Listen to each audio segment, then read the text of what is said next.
जय, उसके लिए हमें थोड़ा जो विस्तृत फैसला है उसको देखना होगा, पढ़ना होगा। अब से कुछ मिनट पहले ही सुप्रीम कोर्ट ने जो ऑपरेटिव पार्ट था उसके बारे में बताया कि ऑपरेटिव पार्ट क्या है, उन बिंदुओं पर क्या बोला है, ये फैसले की प्रति मिलने के बाद साफ हो पाएगा। लेकिन जय, यहाँ पर एक बहुत जो बड़ा कानूनी पेच था वो ये था कि महाराष्ट्र पुलिस या मुंबई पुलिस ने कोई एफआईआर ही दर्ज नहीं की थी इसमें, केवल एक जांच शुरू की थी। अप्राकृतिक मौत के मामलों में जिस तरह से होता है वो एक जांच शुरू की थी। तो एफआईआर का एब्सेंस, एफआईआर का ना होना ही यहाँ पर जो ज्यूरिसडिक्शन को लेकर जो सारे सवाल खड़े करता था महाराष्ट्र की तरफ से, वो उसको खत्म कर दिया। अगर एफआईआर मुंबई पुलिस ने दर्ज कर ली होती तो यहाँ पे मामला पेचीदा हो जाता और फिर ज्यूरिसडिक्शन का मसला थोड़ा लंबा खिंच सकता था। लेकिन क्यों खुद महाराष्ट्र सरकार ने किसी भी तरह की, मुंबई पुलिस ने किसी भी तरह की कोई एफआईआर दर्ज नहीं की थी इस मामले में, इसीलिए यहाँ पर एफआईआर कहाँ रजिस्टर हो और उसके बाद ज्यूरिसडिक्शन का मसला उठे, ये सारी चीजें बहुत ही सीमित दायरे में सुप्रीम कोर्ट के सामने रह गई थी। एफआईआर सिर्फ और एक दायर हुई थी इस पूरे मामले में, जो कि पटना में दर्ज हुई। अगर वो एफआईआर मुंबई में दर्ज हुई होती तो फिर यहाँ पे टकराव हो जाता दोनों राज्यों के बीच की। एफआईआर जब वहां दर्ज है तो सीबीआई रिकमेंडेशन के लिए एक और एफआईआर दर्ज करके सीबीआई को रिकमेंड कर देना जांच, ये कहां तक उचित है, ये सारे सवाल खड़े होते। लेकिन एक एफआईआर का ना होना मुंबई में, उसने एक सीधा रास्ता दे दिया बिहार सरकार को कि वो इस मामले की सीबीआई जांच की अनुशंसा कर सके। बिल्कुल।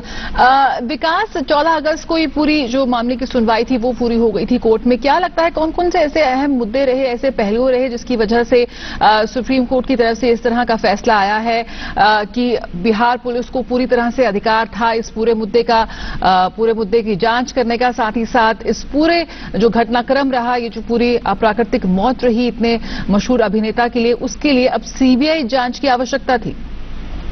जय, देखिए, जब सुनवाई चल रही थी तो 2-3 बातें ऐसी हुई जिन पर सुप्रीम कोर्ट का ध्यान दिलाया गया और सुप्रीम कोर्ट ने भी कहा कि ये ऐसा नहीं होना चाहिए था। मसलन जब तक सीबीआई जांच की अनुशंसा नहीं हुई थी और बिहार पुलिस, पटना के एसपी जब गए थे जांच के लिए मुंबई, तो उनको क्वारंटीन जो किया गया था उस पर सुप्रीम कोर्ट ने अपनी आपत्ति जताई थी और ये कहा था कि इस तरह का एक्शन लोगों के मन में संदेह पैदा कर देगा अगर कुछ नहीं भी हो तो ये कोर्ट ने कहा कि बहुत हाई प्रोफाइल मामला है, हर किसी के पास कहने के लिए कुछ है इस मामले में।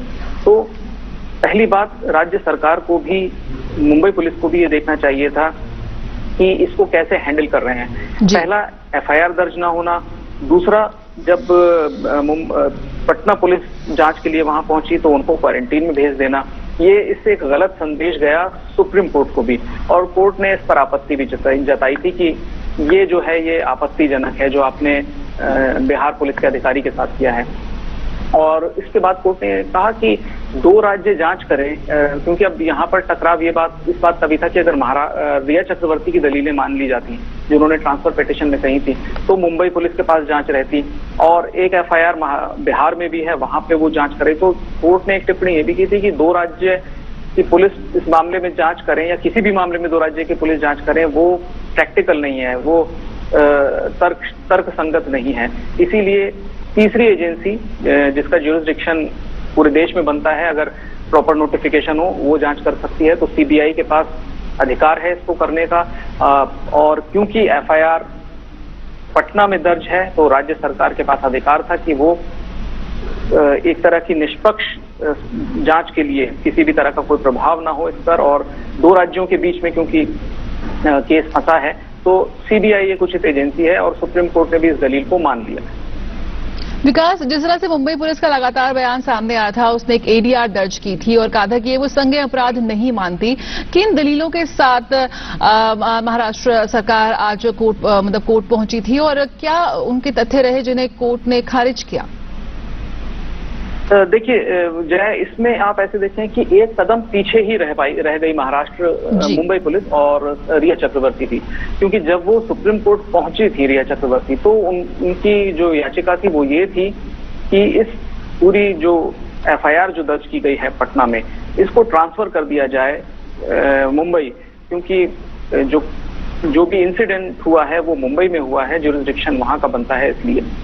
लेकिन जब तक कि उस याचिका पर कोई बहस हो पाती, कोई सुनवाई हो पाती, तब तक बिहार पुलिस के अधिकारी को क्वारंटीन किया कर दिया गया जो जांच के लिए गए थे, और उसके बाद एक तरीके का जो एक ऐसी स्थिति बनी जिसमें लगा कि जांच में किसी तरह की आगे प्रगति नहीं हो पाएगी, और तभी सीबीआई जांच के आदेश हो गए। तो चाहे वो मुंबई पुलिस हो या रिया चक्रवर्ती हो, वो इस मामले में हमेशा एक स्टेप पीछे ही रह गए, जो पूरा प्रक्रिया चली थी, पहले एफआईआर रजिस्टर करने की, उसके बाद सीबीआई को रिकमेंड करने की।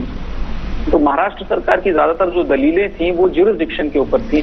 विकास, अभी आपको रोकना चाहेंगे, यहाँ पर बिहार के डीजीपी इस वक्त मीडिया को संबोधित कर रहे हैं। लोकतंत्र में विश्वास दृढ़ हुआ है और अब लोगों के अंदर ये उम्मीद बनी है कि सुशांत सिंह राजपूत के मामले में निश्चित रूप से न्याय होगा। परिवार के लिए कितनी बड़ी खबर, परिवार के लिए कितनी बड़ी, ये पूरे देश के लिए बहुत बड़ी खबर है।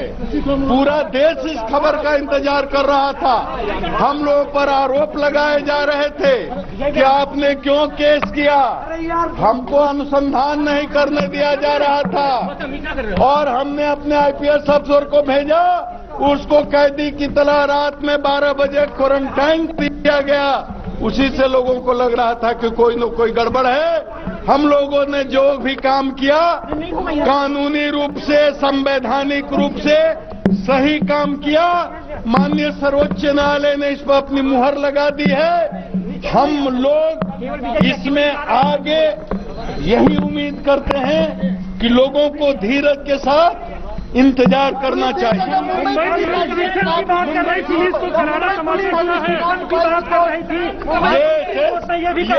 Yes, because the way Mumbai police was behaving was totally illegal, was totally unethical, was totally unprofessional.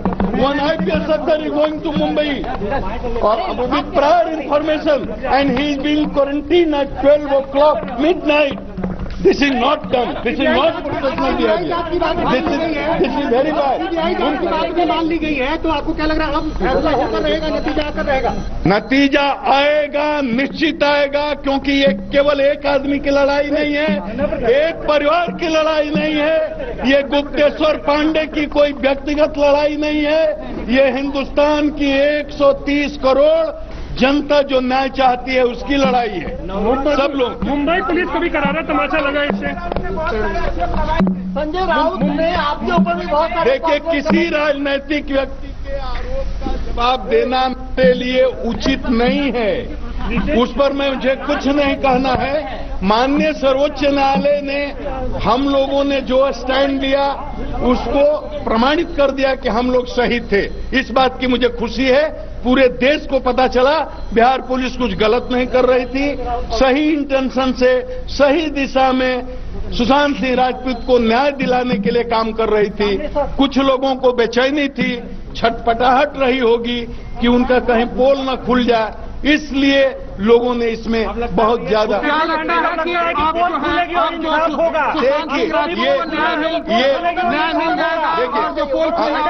देखिए, केस के प्रकृति पर समय निर्भर करता है।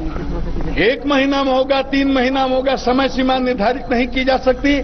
लेकिन चूंकि ये बहुत ही हाई प्रोफाइल केस है, पूरे देश की नजर इस पर है और एक बहुत ही प्रोफेशनल इन्वेस्टिगेटिंग एजेंसी कर रही है, और माननीय सुप्रीम कोर्ट इसकी मॉनिटरिंग कर रहा है। उसके आदेश से मतलब ये हुआ है, इसलिए मुझे पूरा विश्वास है कि केस में जो सत्य होगा वो सामने आएगा। बिहार के मुख्यमंत्री पर कमेंट करने की औकात रिया चक्रवर्ती की नहीं है। उसने कुछ किए थे, उसको रिया चक्रवर्ती की औकात नहीं है बिहार के मुख्यमंत्री पर टिप्पणी करने की। पटना पुलिस की जांच सही थी, इसका मतलब पटना पुलिस जो कर रही थी बिल्कुल कानूनी तरीके से, संवैधानिक तरीके से सही काम कर रही थी, और बिहार के मुख्यमंत्री ने जो सपोर्ट किया, आज सुशांत को अगर न्याय मिलने की उम्मीद बनी है, इस मुकाम तक लड़ाई पहुंची है, तो बिहार के मुख्यमंत्री के सपोर्ट के कारण इंसाफ नहीं मिला है सर। समय लगता है। केस मामले में कैसे ये तो सीबीआई में रही इनको काबिल भाई हर केस 100 का 100 केस सब केस खुल जाते हैं, ये कोई जरूरी नहीं है। उसके गिरफ्तारी नहीं हुई सीबीआई। हर केस में चाहे वो सृजन का मामला हो या कोई मामला हो, हर केस का चरित्र, उसका नेचर, उसकी प्रकृति, उसके अनुसंधान और साक्ष्यों के संकलन का तरीका अलग अलग होता है। इसलिए केस में कब निर्णय पर मामला पहुंचेगा ये नहीं कहा जा सकता, लेकिन पहुंचेगा मामला।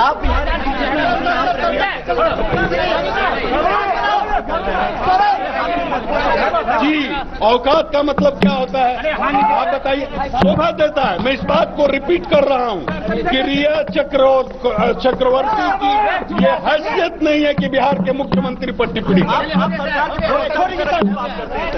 ये आप इसलिए कि सरकार ने हमको बोलने। गुप्तेश्वर पांडे, डीजीपी बिहार पुलिस, जो ये बात कहते हुए उनके सुप्रीम कोर्ट के इस फैसले का स्वागत किया है और उन्होंने कहा है कि काफी नाराज भी दिखे मुंबई पुलिस से, लेकिन उन्होंने कहा है कि बिल्कुल अब सीबीआई जांच होगी और इसीलिए सुशांत सिंह राजपूत मामले में अब एक नई उम्मीद बंधी है।